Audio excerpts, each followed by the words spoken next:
Hello friends, welcome back to our channel. അപ്പോൾ ഇന്നത്തെ വീഡിയോയിൽ നമ്മൾ നോക്കാൻ പോകുന്നത് പേനിനെ കുറിച്ചിട്ടാണ്. അപ്പോൾ അതിന് വേണ്ടിയിട്ടുള്ള 5 ഹോം റെമഡീസ് ഞാൻ പറഞ്ഞു തരുന്നുണ്ട്. പിന്നെ ലൈസ് കോം ഉണ്ടല്ലോ, അതെങ്ങനെയാണ് യൂസ് ചെയ്യേണ്ടതെന്നും ഈ വീഡിയോയിൽ പറഞ്ഞുതരാം കേട്ടോ. അപ്പം നമുക്ക് പേനിനെ കുറിച്ച് കുറച്ച് കാര്യങ്ങൾ നോക്കാം. അപ്പം ഞാൻ റെഫർ ചെയ്തപ്പോൾ കണ്ട കുറച്ച് ഇൻട്രസ്റ്റിംഗ് ആയിട്ടുള്ള കാര്യങ്ങളാണ്. ഒരു പേനിന് എത്ര കാലുണ്ടെന്നറിയോ? ഒരു പേനിന് 6 കാലുണ്ട്. ഈ 6 കാലും വെച്ചിട്ടാണ് ഇവന്മാർ നമ്മുടെ തലയിൽ കൂടെ ഫുള്ള് നടന്ന് ഈ വക പരിപാടികളൊക്കെ ഒപ്പിക്കുന്നത് കേട്ടോ. പിന്നെ ഒരു പേൻ 6 തൊട്ട് 8 മുട്ട വരെ ഇടുകയും ചെയ്യും. ഈ മുട്ട വിരിയാൻ എടുക്കുന്ന ദിവസം എന്ന് പറയുന്നത് 10 ദിവസമാണ്. ഇനി ഒരു പേൻ ഉണ്ടായി, ഒരു കുഞ്ഞു പേന്, ആ ഒരു കുഞ്ഞു പേന് വലിയ പേനാകാൻ എടുക്കുന്ന ദിവസം എന്ന് പറയുന്നത് 7 ദിവസമാണ്. അതായത് ഒരാഴ്ച കൊണ്ടാണ് ഒരു കുഞ്ഞു പേൻ വളർന്ന് ഒരു അഡൽറ്റ് പേനായി മാറുന്നത്. ഇനി ഒരു അഡൽറ്റ് പെയിൻ എന്ന് പറയുന്നത് അതിന് 5 തവണ നമ്മുടെ തലേന്ന് ദിവസം ചോര കുടിക്കണം. അതായത് ചോര കുടിക്കാതെ ഈ പെയിനിന് ജീവിക്കാൻ പറ്റില്ല. ഇപ്പൊ നമ്മളൊരു പെയിനെയൊക്കെ പിടിച്ചിട്ട് എങ്ങോട്ടെങ്കിലും വലിച്ചെറിഞ്ഞു എന്ന് വിചാരിക്കാം, മുറ്റത്തേക്കോ എങ്ങോട്ടെങ്കിലുമൊക്കെ വലിച്ചെറിഞ്ഞു. ആ ഒരു പെയിനിന് വെറും 2 ദിവസമായിരിക്കും ആയുസ് ഉണ്ടാവുക. ഇനി പെയിൻ കടിക്കുമ്പോൾ ചൊറിയുന്നത് എന്തുകൊണ്ടാണെന്നറിയോ? അത് വേറെ ഒന്നും അല്ല കേട്ടോ, പേനിന്റെ തുപ്പല് നമ്മുടെ തലയിൽ പറ്റുന്നതാണ്. അതിന്റെ തുപ്പൽ എന്ന് പറയുന്നത് നമ്മുടെ തലയിൽ പറ്റുമ്പോൾ അത് നമുക്ക് ഒരു ഇറിറ്റേഷൻ ആണ്. അതുകൊണ്ടാണ് നമ്മളിങ്ങനെ പേൻ കടിക്കുമ്പോഴത്തേക്ക് ഇങ്ങനെ ചൊറിയുന്നത് കേട്ടോ. അപ്പൊ ഇതൊക്കെയാണ് പേനിനെ കുറിച്ചിട്ടുള്ള കുറച്ച് ഇൻട്രസ്റ്റിംഗ് ആയിട്ടുള്ള കാര്യങ്ങൾ. ഇനി നമുക്ക് ഹോം റെമഡീസ് പരിചയപ്പെടാം. അതിലെ ഫസ്റ്റ് റെമഡി എന്താന്ന് നോക്കാം.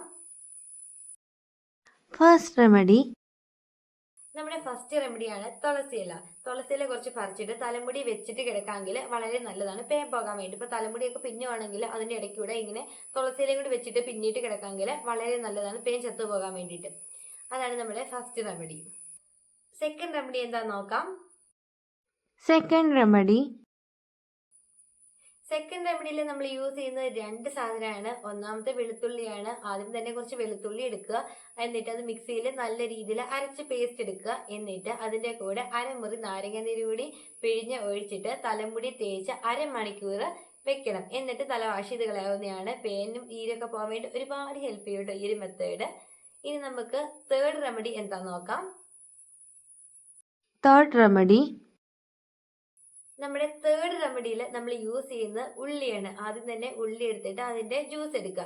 എന്നിട്ട് എന്തെങ്കിലും ഒരു കോട്ടണിലോ അല്ലെങ്കിൽ തുണിയിൽ എന്തെങ്കിലും ഒക്കെ മുക്കിയിട്ട് നമ്മുടെ തലയോട്ടിൽ സ്കാൽപ്പിൽ വേണം തേച്ച് കൊടുക്കാൻ വേണ്ടിയിട്ട്. ഇങ്ങനെ ചെയ്യുവാണെങ്കിൽ ഒരാഴ്ചയിൽ 2 തവണയൊക്കെ ചെയ്താൽ മതി കേട്ടോ. വളരെ നല്ല റിസൾട്ട് തന്നെ കിട്ടും. ഇനി നമ്മുടെ ഫോർത്ത് റെമഡി എന്താ നോക്കാം. നമ്മുടെ ഫോർത്ത് റെമഡി ആയിട്ട് നമ്മൾ യൂസ് ചെയ്യുന്ന ആര്യവേപ്പിലയാണ്. കുറച്ച് ആര്യവേപ്പിലയുടെ തണ്ട് എടുത്തിട്ട് 1 ഗ്ലാസ് വെള്ളത്തിൽ നല്ല രീതിയിൽ തിളപ്പിക്കുക. എന്നിട്ട് അത് ആറിയതിനു ശേഷം അതിന്റെ ആ വെള്ളം എടുത്തിട്ട് ഒരു സ്പ്രേ ബോട്ടിലോ എന്തിനേലും ആക്കിയിട്ട് ഓട്ടിയിൽ അതായത് സ്കാൽപ്പിൽ നല്ല രീതിയിൽ സ്പ്രേ ചെയ്ത് കൊടുക്കുക. ഇത് ഡെയിലി ചെയ്താലും കുഴപ്പമില്ല, ആഴ്ചയിൽ 2-3 നീക്കി ചെയ്താലും കുഴപ്പമില്ല കേട്ടോ, വളരെ നല്ലതാണ്. പിന്നെ ഈ ഒരു മെത്തേഡ് എന്ന് പറയുന്നത് വേറൊരു കാര്യം കൂടി ഉണ്ട്. ഇതിന്റെ ഒരു അഡ്വാൻറ്റേജ് എന്ന് പറയുന്നത് തലയിൽ താരം പോകാൻ ഇത് ഒരുപാട് ഹെൽപ്പ് ചെയ്യും കേട്ടോ. അപ്പൊ വേപ്പില കൊണ്ട് 2 നമുക്ക് അഡ്വാൻറ്റേജ്, പേനും പോകും താരനും പോകും. ഇനി നമുക്ക് 5ാമത്തെ റെമഡി എന്താ നോക്കാം. ഫിഫ്ത് റെമഡി 5ാമത്തെ റെമഡി ആയിട്ട് നമ്മൾ എടുക്കുന്നത് തുളസിയിലയാണ്. കുറച്ച് തുളസിയില എടുത്തിട്ട് നന്നായിട്ട് പേസ്റ്റ് ആക്കുക. ഇതിലേക്ക് ഒരു അരമുറി നാരങ്ങ നീര് കൂടി പിഴിഞ്ഞൊഴിച്ചിട്ട് തലമുടി നല്ല രീതിയിൽ തേച്ച് പിടിപ്പിക്കണം. ഒരു 20 മിനിറ്റ് സ്കാൽപ്പിലും തേക്കണം, മുടിയിലും തേക്കണം. എന്നിട്ട് അടുത്ത വെള്ളത്തിൽ തല കഴുകി കളയാമെങ്കിൽ പേനും ഈരും പോകാൻ വേണ്ടിയിട്ട് ഒരുപാട് ഹെൽപ്പിംഗ് ആണ് കേട്ടോ. എനിക്ക് പേഴ്സണലി ഒരുപാട് ഇഷ്ടമുള്ളൊരു മെത്തേഡും അതാണ്. എന്റെ തലയിൽ പെയിൻ പിടിച്ചപ്പോൾ ഞാൻ യൂസ് ചെയ്ത് ഇതായിരുന്നു കേട്ടോ. വളരെ പെട്ടെന്ന് തന്നെ നമുക്ക് നല്ല റിസൾട്ട് കിട്ടും. അതുപോലെ തന്നെ മുടിക്ക് നല്ലൊരു കറുപ്പ് കിട്ടാൻ ഇത് ഒരുപാട് ഹെൽപ്പിംഗ് ആണ്. ഇനി നമുക്ക് ലൈസ് കോമിന്റെ യൂസേജ് കൂടി നോക്കാം. ഇപ്പോൾ ഈ 5 മെത്തേഡും പറഞ്ഞിട്ട് ഉപയോഗിക്കാനൊക്കെ മടിയുള്ള കൂട്ടുകാർക്ക് വേണ്ടിയുള്ളതാണ് ഈ ലൈസ് കോം എന്ന് പറയുന്നത്.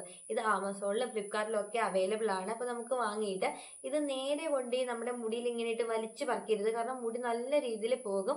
അപ്പം നമ്മൾ ഈ ലൈസ് കോം യൂസ് ചെയ്യുന്നതിന് മുമ്പ് എപ്പോഴും ഒന്ന് ഉറപ്പ് വരുത്തും നമ്മുടെ ഹെയറിൽ അത്യാവശ്യം നല്ല രീതിയിൽ ഓയിൽ ഉണ്ടായിരിക്കണം. പിന്നെ കെട്ടൊക്കെ ഉണ്ടെങ്കിൽ അത് കളഞ്ഞിട്ട് വേണം ഈ ഒരു ലൈസ് കോം വെച്ചിട്ട് ഈരാൻ വേണ്ടിയിട്ട്. അപ്പോൾ എപ്പോഴും കുളിച്ച് കഴിഞ്ഞതിന് ശേഷം മാത്രം ഇത് യൂസ് ചെയ്യാൻ വേണ്ടി ശ്രദ്ധിക്കുക.